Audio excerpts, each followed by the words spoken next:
She was 31 years old, and she had $3 to her name, which is to say, she had almost nothing, and almost nothing is not the same as nothing at all, though on the morning of October the 14th, in the autumn of 1887, standing on the red dirt platform of the Caldwell Junction rail yard in the territory of New Mexico, Nora Vane could not have told you the difference. The Denver and Rio Grande Spur Line had shuttered its freight operations through Caldwell 2 weeks prior, and in its departing wake, it had left, among other debris, a single sealed boxcar sitting off the main line on a short dead spur, its doors rusted shut, its markings painted over, its contents, if it had any, unknown to every soul in the county. The rail company's property agent had passed through town the week before, and in a moment of impatience or indifference, had auctioned the abandoned car for whatever the market would bear.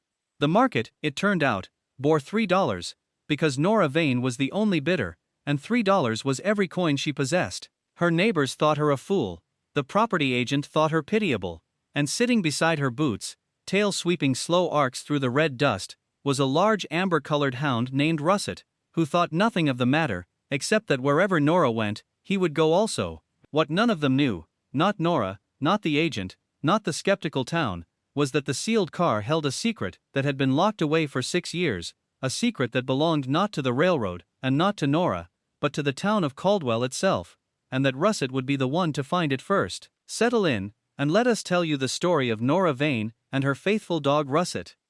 If you have ever held on to something long after the world told you to let it go, leave us a word in the comments. We would love to hear it.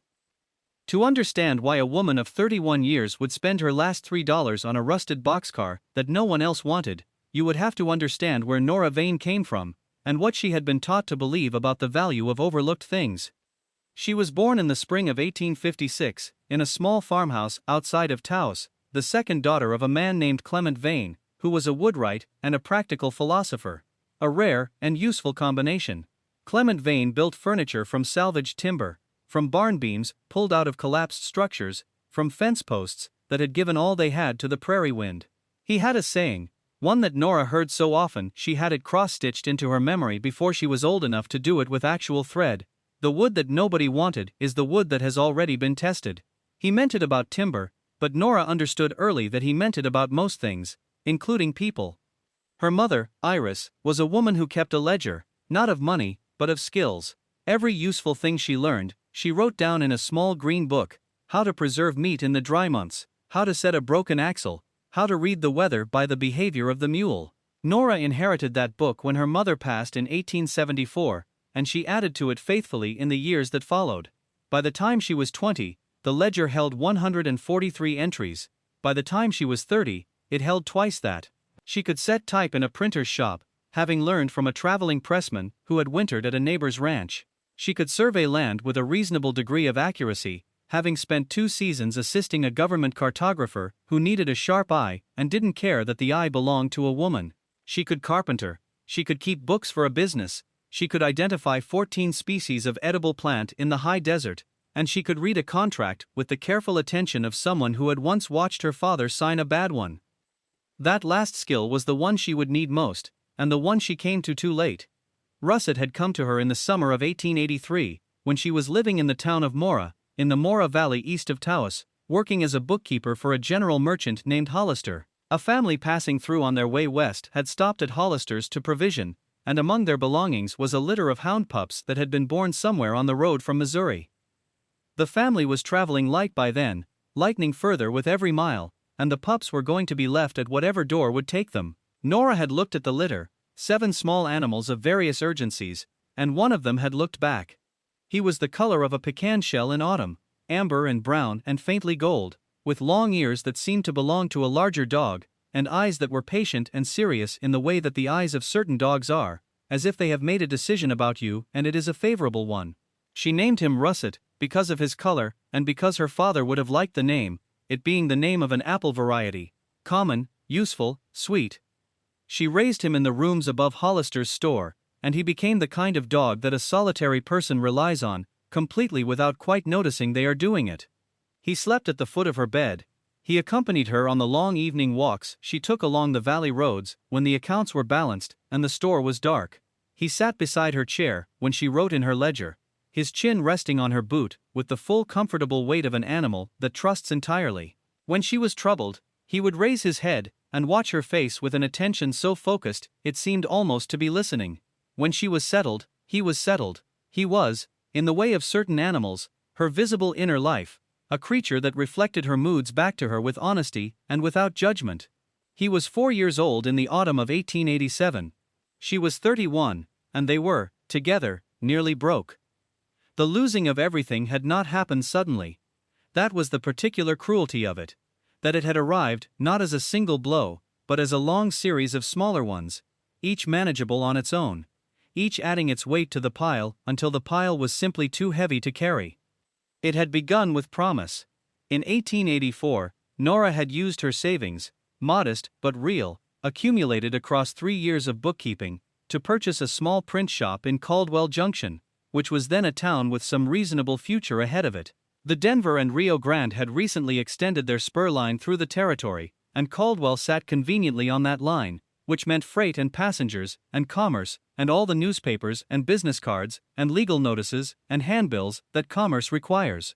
The shop had been operated by a printer named Farwick, who was retiring to live with his daughter in Santa Fe, and he sold it to Nora for $420, which was the entirety of her savings and then some, the balance financed by a note held by the Caldwell Territorial Bank, controlled by its principal officer and primary shareholder, a man named August Proctor. Proctor was the kind of man who had prospered in a young territory by being the one who held the paper. He did not build things, he financed the people who built things, and when those people faltered, he acquired what they had built for the cost of the outstanding debt. He had a face that Nora always thought of as waiting. It was a patient face, calculating, never quite showing what it was calculating. He had smiled at her when she signed the note, which she had read carefully, not carefully enough. The print shop did well in its first year. The railroad brought traffic, and traffic brought need, and Nora filled that need with competence and industry. She printed the Caldwell Courier twice weekly, job lots for the freighters, legal notices for the county recorder's office, a church hymnal for the Methodist congregation that met in the back room of the livery. She paid her note payments on time, and saved a small reserve, and began to think, cautiously, that she had done it, that she had made the leap from working for someone else to working for herself, and landed on the other side intact. Then in the spring of 1886, the Denver and Rio Grande announced it was consolidating its New Mexico operations. The Caldwell Junction spur would cease through freight service by the following autumn. Passengers would continue on a reduced schedule through the end of the year, then the spur would be mothballed entirely. The town did not fold overnight. Towns rarely do. But commerce slowed, and then slowed further, and then certain merchants closed, and then the post office reduced its hours, and then the county recorder relocated to the county seat, and the legal notices stopped, and the church congregation dwindled, and the courier's subscriber list fell from 112 to 38. Nora cut her expenses. She dismissed the one part-time apprentice she had hired. She heated the shop with deadfall. She gathered herself on Sundays, russet ranging through the pinon forest beside her while she worked. She renegotiated her paper supply. She printed everything she could find to print. But the note payment came due on the 1st of each month, and August Proctor's note had a clause in it, the clause she had not read carefully enough, that allowed him to call the full principal balance in the event of what the document termed a material change in the commercial environment of the secured premises. He had exercised that clause in September of 1887. She had 30 days. She had no 30 days' worth of cash. She had the equipment, the type, the press, all of it pledged as collateral. He took it all. She stood on the boardwalk outside the shop on a cold afternoon in early October, and watched 2 of Proctor's men load her press onto a wagon. Russet sat beside her, pressed against her leg. The press had belonged to Farwick before her, and to a man named Beale before Farwick, and it was a good press, solid iron, and she put her hand on Russet's head and did not let herself cry until the wagon was out of sight, and then she let herself cry very briefly, and then she stopped, because she still had $3, and she had heard something about the sealed boxcar sitting on the dead spur at the edge of the rail yard, and she had her father's voice in her head saying what it always said. The wood that nobody wanted is the wood that has already been tested. She went to the rail yard on the morning of October the 14th with Russet at her heel, and her $3 in a small cloth purse her mother had made. The property agent was a thin man named Cutter, who had come down from Denver and wished he was back there, and showed it in every movement and expression. He had a folding table set up near the dead spur, and the boxcar sat beyond it, slightly apart from the world, settling into the red earth at a faint angle, where the ground had shifted under the ties over the years. It was a standard boxcar of the period, perhaps 36 feet long, built of heavy timber and iron hardware, painted originally in the brown red that the railroad used on its freight equipment. But the paint had been applied over, twice at least, in a dark solid color, not the railroad's standard, and the identifying numbers on the side had been similarly covered, painted over with a rough hand. The sliding doors were not merely locked but sealed, the iron hardware painted over along with the wood, the gap between door and frame caulked with something that had hardened to the texture of old clay. There was no visible window, no vent stack, nothing but the sealed mass of the thing sitting patient and mute in the October light. Cutter explained, without interest, that the Denver and Rio Grande had acquired the car from a smaller line that had gone into receivership in 1881, and that as far as the company's records showed, the car had never been inventoried, never been opened, never been run on the main line. It had sat on various sidings for 6 years. The company had no record of its contents, and declined to warrant that it contained anything at all. It was sold as is, where is, for whatever the assembled market would offer. The assembled market was Nora Vane and Russet. She offered $3. Cutter looked at her with the expression of a man who had seen everything and was no longer surprised by any of it, wrote a receipt in his ledger, tore it out, and handed it to her. $3. One sealed boxcar. She signed her name. Russet, who had been sitting quietly through this transaction, rose when she rose and moved with her toward the car. She walked its length slowly, running her hand along the painted wood, feeling the grain beneath the paint, the way her father had taught her to read timber with her fingers. The wood was sound. Whoever had sealed this car had not sealed it hastily. The caulking along the doorframe was thorough and even, the work of someone who had taken their time. You did not take that kind of time with an empty car. She had brought tools, a flat pry bar, a hammer, a cold chisel, in a canvas bag over her shoulder. She began working at the door seam near the iron latch mechanism, chipping at the hardened caulk, trying to get the edge of the pry bar into the gap. It was slow work. The caulk had set over 6 years to something like mortar. Russet investigated the perimeter of the car while she worked, nose low, moving in the deliberate sweeping pattern he used when something had his genuine attention, rather than his casual interest. He went around the car once, then again, and on the second circuit he stopped at the far end, the end away from the doors, the B end of the car, and stood with his nose pressed to a seam at the bottom edge of the car's siding, where the wooden planks met the iron underframe. His tail was still. Not the slow wag of contentment, not the quick wag of excitement, but perfectly still, which with Russet meant something serious. She went to him. She crouched and looked at the seam he was focused on, and she saw that the paint here was cracked differently than elsewhere. Not the weather cracking of old paint, but the cracking of paint that had been applied over something that was not entirely uniform. She put her nose close, and she smelled it faintly beneath the paint smell, and the iron smell, and the dry desert air smell. Something old and papery and faintly sweet, like the inside of a cedar chest in a house that has been closed for a long season. Not empty, she thought. Not empty at all. She did not get the doors open that day. She worked until the light failed, and she got the caulk out of most of the door seam, and she got the latch mechanism moving, but the doors themselves had swollen in their tracks over the years, and the tracks had rusted, and the combination held them as thoroughly as any lock. She walked home to the small room she was renting from the widow Alcott on Barker Street, all she could afford now, with Russet beside her, and the receipt in her coat pocket, and that night she sat at the small table with her ledger open, and her pencil in her hand, and she wrote down what she had smelled, and what Russet had indicated, and what she had felt in the wood, and she made a list of what she would need to open the car properly. She borrowed a longer pry bar from the widow Alcott's son, who kept tools in his barn. She went back to the yard the next morning, before the frost had lifted, Russet running ahead, knowing the direction, his long ears lifted by the movement of his trot. She worked the bottom track first, chipping rust with the cold chisel, working oil from a small can she had brought into the joint. Russet posted himself at the B end again, that same serious stillness, and she took it as encouragement. By mid-morning she had the lower track clear enough to try, and when she set the long bar in the latch recess, and leaned her full weight against it, the door gave, not easily, not willingly, but it gave, and then it gave further, and then with a grinding protest that seemed to come from somewhere deep in the fabric of the car, it slid. The smell that came out was the smell she had caught at the seam, but larger now, unmistakable, old paper and cedar, and something else beneath. Something with a mineral quality, dry and faintly metallic. The interior was dim, the only light the rectangle of October morning she had let in, and she stood in the doorway for a moment letting her eyes adjust, Russet pressing past her leg to get his nose into the interior before she had fully registered what she was looking at. The boxcar was stacked, not full, but meaningfully filled, with wooden crates. Not railroad freight crates. These were made of cedar, closely fitted, their lids nailed down neatly with small finish nails, rather than the common spikes of freight packing. There were 9 of them, she counted, arranged in 2 rows, and between the rows, there was a narrow passage, and at the end of that passage, set against the back wall of the car, was something larger.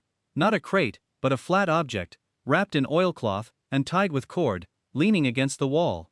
Russet was already at the back, nose working the wrapped object, tail now moving in wide arcs, and she came down the passage after him, and crouched beside the object, and put her hand on it. She did not open it yet. She did something her father had taught her, which was to look at the whole of a thing before you begin to take it apart. She looked at the crates, at the grain of the cedar, at the quality of the joinery, which was precise and careful, at the small marks on each crate's lid, which were not railroad marks or shipping marks but something else, finer, made with a careful hand. Numbers, she thought. Inventory numbers. Somebody had known what was in each crate, and had numbered them accordingly. This was not abandoned freight. This was stored cargo, stored with intention and care, by someone who expected to come back for it. She lifted the lid of the nearest crate with the pry bar, gently. Inside, nested in excelsior, fine wood shavings, were books. Not ordinary books. Large, flat, heavy books, bound in leather, with gilt lettering. She lifted one. It was a land atlas. She lifted another, a bound volume of survey maps. She reached further into the crate, and found, beneath the atlases, a stack of folded documents secured with a ribbon, and she untied the ribbon and unfolded the topmost document, and she read the heading, and then she read it again, because it seemed impossible that she was reading what she was reading. It was a deed, signed and recorded, for property in Caldwell County, New Mexico Territory, dated 1881. She looked at the name of the grantor, she looked at the name of the grantee, and then she looked at Russet, who was watching her with his patient amber eyes and his tail still moving, and she said to him, quietly, in the way that people speak to their dogs when there is no one else to speak to, that she believed they had found something that a great many people were going to want very much. She spent 2 full days in the car, inventorying what she had, writing everything down in her ledger, in her small precise hand. The cedar crates held atlases, survey maps, legal documents, correspondence, ledger books of a particular kind, not financial ledgers but title ledgers, the kind kept by a county recorder's office. 9 crates of them, a county recorder's office worth of original documents. The oilcloth wrapped object at the back, which she opened with Russet watching from 6 inches away, was a painting on canvas. A landscape of the Caldwell Valley done with real skill, the mountains to the north, with their particular silhouette, the town visible in the valley below, and beneath the canvas, folded inside the oilcloth, another document. This one was not a deed, it was a letter, written in a cramped and agitated hand, addressed to no one, and signed by a man who identified himself only as Deputy Recorder P. Lyle, and it explained, in the halting, terrified prose of a man writing something down because he could not carry it alone, what had happened to the records of the Caldwell County Recorder's Office in October of 1881. There had been a fire. Nora knew about the fire. It was before her time in Caldwell, but she had heard it referenced.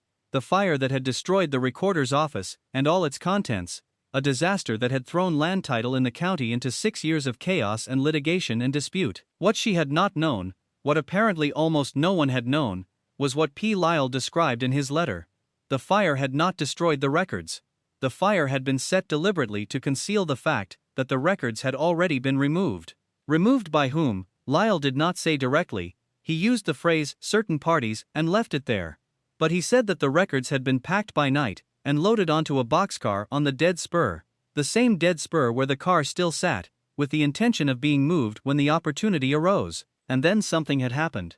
Lyle did not say what, and the car had been sealed and painted over, and the opportunity had never arisen, and Lyle had left the territory, and the records had sat there for 6 years while the county suffered without them. She read the letter twice in the thin autumn light of the open car doorway, Russet leaning against her thigh.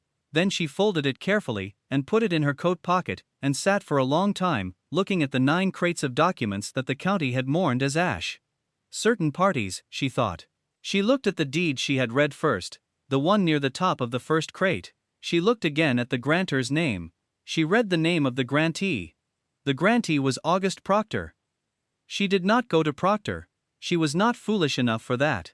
She went instead to the only lawyer in Caldwell who was not in some financial relationship with August Proctor, a man named Desmond Thatch, who had come to Caldwell 2 years ago from Las Cruces, and who had survived the town's decline by handling the small steady work of probate and contract disputes. She went to his office on a Tuesday morning, Russet outside at the hitching rail, and she laid the letter from Lyle and the deed on his desk, and she told him what she had found. Thatch read the documents. He read them again. He asked her several questions in the careful manner of a man who is assembling something in his mind. Then he leaned back and looked at her. The deed she had found, he explained, was not an ordinary deed. It was a deed to the water rights on the principal irrigation canal that ran through the south half of the valley.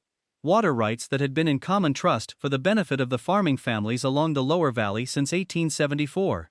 If this deed was genuine and recorded, it represented a transfer of those rights out of community trust and into private ownership by August Proctor.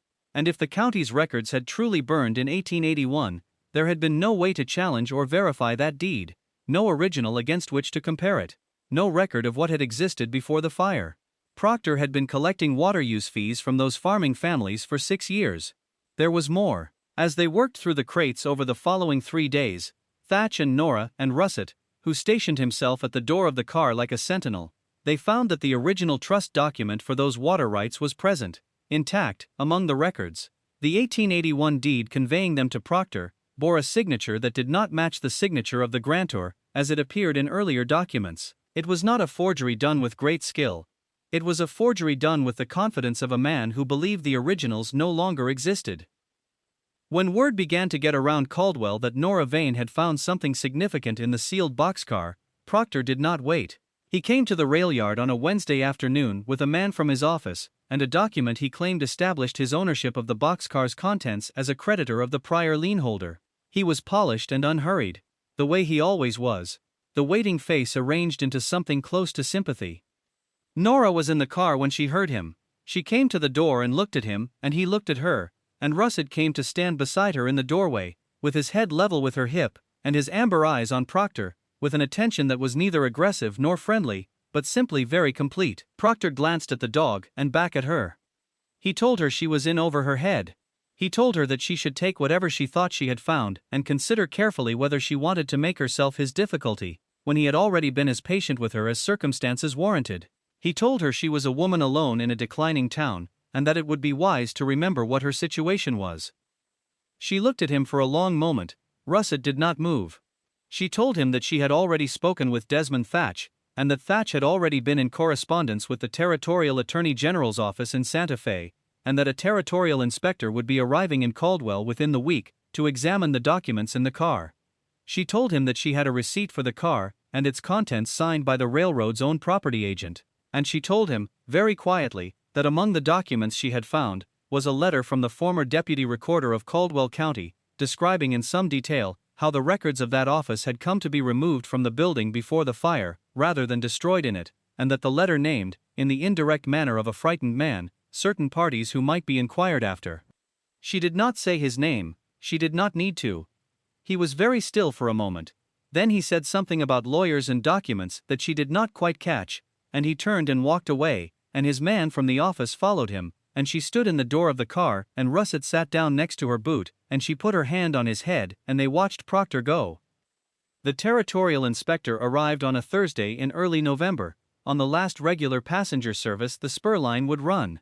He was a small brisk man named Carruthers who wore a good coat and carried a leather case, and who went through the contents of the 9 crates with the focused attention of someone who understood exactly what he was looking at.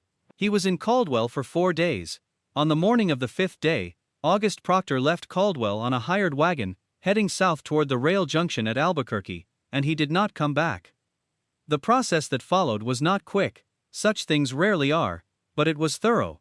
The water rights were restored to the community trust from which they had been fraudulently removed. The farming families along the lower valley, who had paid 6 years of fees to Proctor, received a determination from the territorial court that those fees had been collected without lawful basis. The records of the county recorder's office were formally restored from the contents of the car, and the county opened a new office in the building that had stood empty since the bank reduced its operation.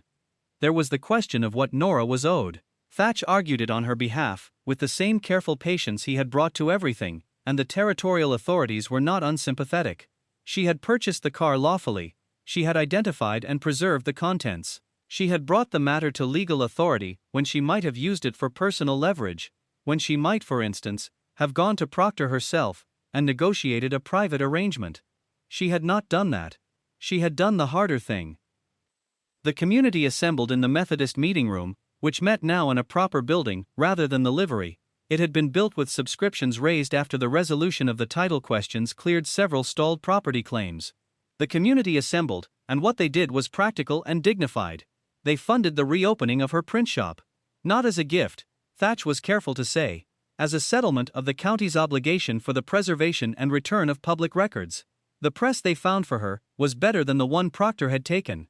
It was an iron-framed Washington hand press of the best type, purchased from a shop in Santa Fe, that was upgrading to a powered cylinder press, and it arrived on a freight wagon in December, and she and Russet, and the widow Alcott's son, spent a long cold afternoon, getting it into the shop and leveled on the floor, and she printed the first page from it that same evening, just to feel the pull of it, just to see the ink take the paper with that particular satisfying density that a well-set press produces, and Russet lay on the floor beside the press watching her with his chin on his paws, and his tail moving slowly, and the shop smelled of ink, and cold air, and the cedar of the new shelving they had built along the east wall. She printed the notice of the water rights restoration on that press. She printed the announcement of the recorder's office reopening. She printed Thatch's notice of the proceedings against Proctor, who would face the territorial court the following spring. She printed a small notice of her own, at the bottom of the Courier's front page, that simply said, "The records were not lost, they were waiting."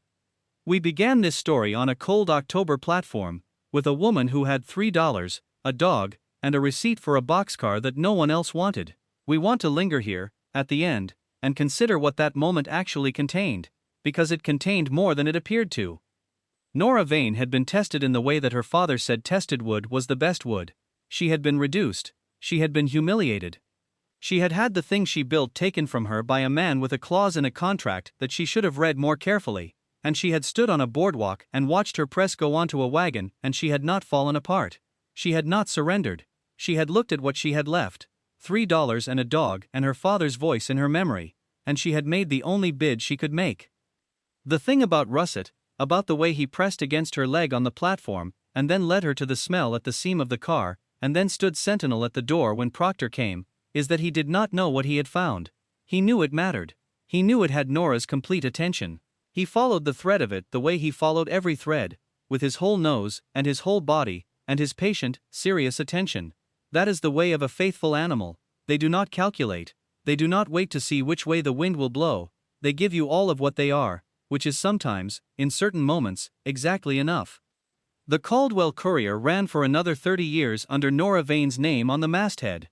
The town did not recover its railroad traffic, that was done, and she made her peace with it.